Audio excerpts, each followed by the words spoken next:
Nandito tayo ngayon sa Palayan. Meron tayong na-scout. Ayun nga si Tatay Jimmy. So, siya yung nagsasaka nung Palayan dito sa bukid. Although kakilala naman natin si Tatay Jimmy. At yun, napansin ko sa kanya parang medyo malabo na yung kanyang paningin kasi naano ko na parang hindi niya na ako minsan nakikilala. Kaya in-scout ko siya sa Royal Lipat. Baka sakaling matulungan nyo si Tatay Jimmy na tawag dito, mapasalaminan para kahit papaano mas maging malinaw ho yung kanyang paningin. Ayun, Tatay Jimmy, ilan taon na kayo? 65. 65 na si Tatay Jimmy. Ilan po yung anak ko ninyo? 5. 5. Ano po yung mga trabaho ng mga anak ko ninyo? Yung panganay ko nasa dagat. Mhm. Yung pangalawa nasa pabrika. Mhm.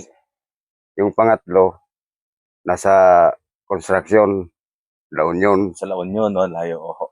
Tapos, yung mga anak ko ninyo, may mga asawa na lahat o? Ang isa na lang ang di nag-aasawa, yung pangatlo. Pangatlo.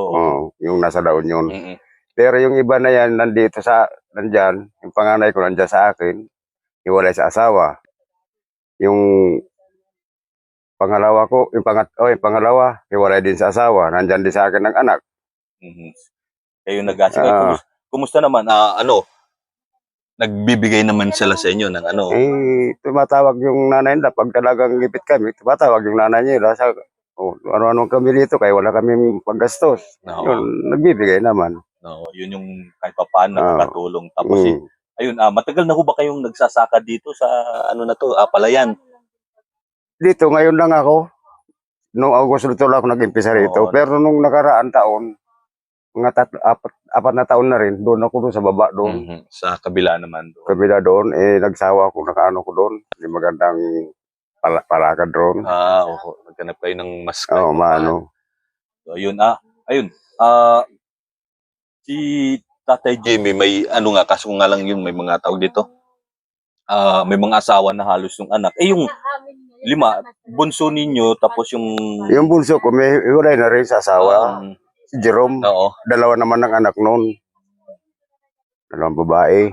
Ayun yung mga ano. Yung babae lang may asawa magkasama pa. Yung babae lang. Lahat halos may mga asawa na. Maliban lang dun sa pangatlo. O sa isa na ano, kahit papaano nagbibigay naman sa inyo ng ano. Nagbibigay naman. Kahit pakakain pang ano. Kahapon tumawag yan sa kanya kay naubusan kami ng gasol. Ayun, nagpadala kami ng maga. Ayun, nabili ng gasol. Ayun, kahit paano. Merong makakapano ng ano. Ayun, Tatay Jimmy, ano, tawag dito? Yung paningin ba ninyo pagka medyo malayo na, hindi nyo na makita, hindi nyo na makikilala talaga yung tao? Hindi ko na maliban kahit yung sabi mo mga isang di pa, dalawang di pa. Medyo... Kahit hirap na ako. Pero pag ano, okay lang sa akin. Nakakita pa ako pag ganito lang. Ayos pa. Kahit pa paano na nagpansin. Pero kung ano yung sabi mong kilalanan ng tao ay hindi na, malabo na talaga. Siya sabi ko sa mga kaibigan ko, yan. Sabi ko, pasensya na kayo. Bakit? Sabi ko, kung masalubong ko kayo yan, baka sabihin nyo ka kung isinabero ako, hindi ko na kayo makilala. Yun na lang inano ko sa kanila. Kaya kako kung ano, pasensya na kayo. Walang problema niya yun, gagawin natin. Okay, ayun.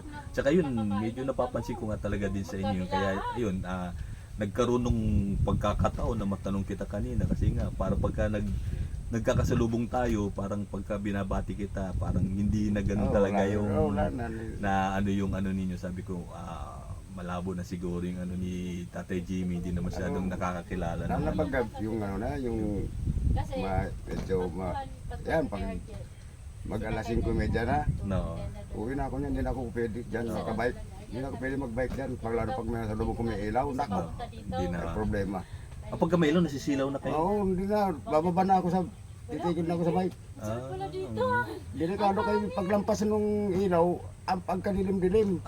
Naano na kayo? Pagkatapos gumagano na manipila ko, kaya bumababa ako. Parang pagka ano ng ilaw, nabablind na kayo after na, pagka ano ng dilim na. Ang inaano ko, inaakay ko na lang yan. Yan talaga. At least kahit pa paano, nakakapagtrabaho pa rin kayo sa pagsasaka. Pero kung dili na saka yung hanapan nila ako ng hanapan ako ng makilala kita, wala na. Kaya kung yung di kita na talaga, nakakausap na ano na rin. Pwede pa. Pero yun lang sa mga trabaho, kaya ko pa. Luwa siya. Oo. So ayun, kumusta naman kayo tayo dito sa pagsasaka ninyo? Lang kakaraos din. Kahit pa paano na natatawid naman yung pamumuhay pang araw-araw. Ang lang dyan, kung hindi na ako masyadong sa mga anak ko, gawa ng pag talagang walang-wala, sa kanila. Sa kanila. Kasi halos lahat may pamilya na rin kasi, tapos may mga anak na kailangan suportahan din. Hindi naman din sila ganun kaano yung mga trabaho din. Hindi naman ganun kalalaki ang mga sahod. Oo, halos yun, isa mangingisda, tapos isa sa construction. Ayun din pati. Ay, nararamdaman nyo sa mata, parang dry na yung parang lang, pag minsan yan na matagal ako nakakaano, parang kumakapal na, hindi mo alam na. Oo, parang kala nyo may lupa, may puwing, no?